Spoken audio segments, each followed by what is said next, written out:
नमस्कार मेरे प्यारे छात्रों, कैसे हैं आप। आशा करता हूँ स्वस्थ होगे, मस्त होगे।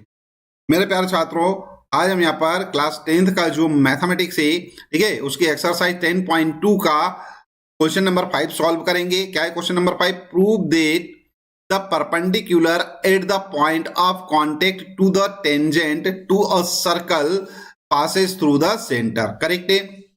हमको कोई क्वेश्चन है, इस क्वेश्चन में कोई सर्कल है, उस सर्कल की कोई टेंजेंट है और अपने को बताया गया है कि जो कोई परपेंडिकुलर है, ठीक है, वो क्या है, सेंटर ओ से पास हो रहा है। सॉरी, सेंटर से पास हो रहा है। ये अपने को यहाँ पर क्या करना है, प्रूव करना है। ठीक है, चलिए अपन लिखते हैं यहाँ पर solution. Given a circle with centre O, हमको क्या है बच्चों, कोई सर्कल दे रखा है जिसका सेंटर क्या है, ओ है।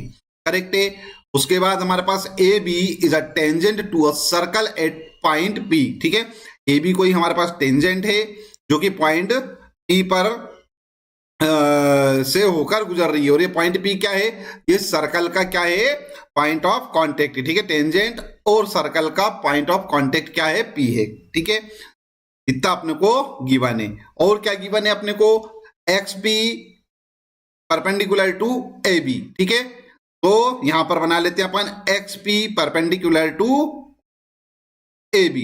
अब आप बोल रहे हो सर ये एक्स पी ए बी के परपेंडिकुलर तो दिख ही नहीं रहा है। ठीक है बच्चों, डायग्राम में नहीं दिख रहा है, लेकिन है क्यों, क्योंकि गिवन है, यह लिखा हुआ है ना, क्या, prove that perpendicular at the point of contact. ठीक है, perpendicular at the point of contact to the tangent, ठीक है, पासेस थ्रू सेंटर।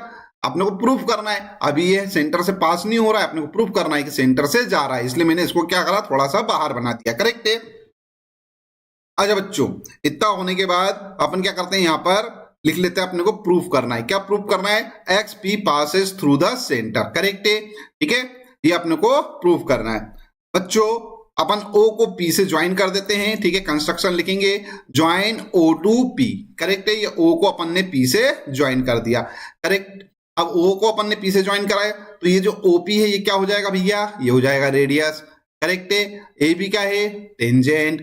और अपने को मालूम है कि रेडियस जो है वो टेंजेंट पर क्या होती है, परपेंडिकुलर होती है। ठीक है, इस कॉन्सेप्ट को याद रखेंगे, इस थ्योरम को याद रखेंगे। ठीक है, चलिए अपन आगे बढ़ते हैं, प्रूफ करते हैं। ठीक है, प्रूफ में अपन सबसे पहले तो यहां लिख लेते हैं angle X P B is equal to 90 degree. देखो, angle X P B is equal to 90 degree. ठीक है, क्यों लिखा भैया मैंने, क्योंकि यहां पर X P is perpendicular to A B given है, दे रखा है, इसलिए अपन ने क्या कर दिया, यहां पर एंगल एक्स पी बी को 90 डिग्री लिख दिया है और इसको इक्वेशन नंबर 1 अपन ने लेट कर लिया। ठीक है, अपन यहां पर लिख भी देते हैं given X P perpendicular to A B, reason लिख देते हैं। ठीक है, इतना होने के बाद बच्चों यहाँ पर थोड़ा सा ध्यान दीजिएगा। अभी हाल मैंने बताया ही था आपको, क्या, OP is a radius, AB is a tangent, hence OP will be the perpendicular to AB। ठीक है, इसका मतलब क्या हो जाएगा, angle OPB is equal to 90 degree. ठीक है, यहां पर अपन लिखते हैं we know that radius is perpendicular to the tangent। ठीक है, hence OP perpendicular to AB, OP perpendicular to AB। जब ये इसके परपेंडिकुलर है तो ये वाला एंगल क्या हो जाएगा भैया, ये वाला एंगल हो जाएगा 90 डिग्री। तो यहाँ पे लिख देते हैं angle OPB is equal to 90 degree. इसको अपन क्या करते हैं, इक्वेशन नंबर 2 पुट कर लेते हैं। करेक्ट है। अच्छा बच्चों, यहाँ पर ध्यान दीजिएगा, लेट कर लेते हैं। ठीक है, यहाँ बच्चों ध्यान दीजिएगा, ये जो हमारे पास 90 डिग्री आ रहा है, इक्वेशन नंबर 2 में भी 90 डिग्री आ रहा है। ठीक है, तो हमारे पास जो RHS वाले पार्ट हैं, दोनों में 90 डिग्री आ रहा है, तो RHS वाले पार्ट क्या हो गए, इक्वल हो गए। और अपने को मालूम है अच्छे से, अगर RHS वाले पार्ट इक्वल है तो LHS वाले पार्ट भी क्या होना चाहिए, इक्वल होना चाहिए। तो यहां से अपन क्या लिख सकते हैं, X P B is equal to OPB। ठीक है, तो यहां लिखेंगे अपन from equation 1 and 2 we have क्या, angle XPB is equal to angle OPB। ये मैंने यहाँ पे लिख दिया है। करेक्ट है बच्चों। अच्छा बच्चों, अब एक बात बताओ मेरे को, ये जो दोनों एंगल हैं, ठीक है, ये कभी भी बराबर होंगे क्या हैं? देखो, ये हमारे पास एक है टेंजेंट ए बी, ठीक है, और ये हमारे पास एक्स पी और ओ बी अनदर लाइन है। ठीक है, तो ये वाली लाइन तो हमारे पास कॉमन है। ठीक है, और इसी पॉइंट पर क्या कर रहे हैं, दो एंगल बन रहे हैं। अब ये दोनों एंगल क्या होंगे, इक्वल होंगे क्या। ठीक है, ये दोनों एंगल तभी इक्वल हो सकते हैं जब एक्स पी और ओ पी क्या हो, एक के ऊपर एक हो। ठीक है, कोइंसिडेंट हो। ठीक है, मतलब जो XP है वो OP से ही होकर गुजरे। करेक्ट है, आ रही बात समझ में? ठीक है, तभी ये दोनों एंगल इक्वल हो सकते हैं। ठीक है, तो अपन यहाँ पे लिखते हैं क्या, which is possible only when XP and OP coincident lines.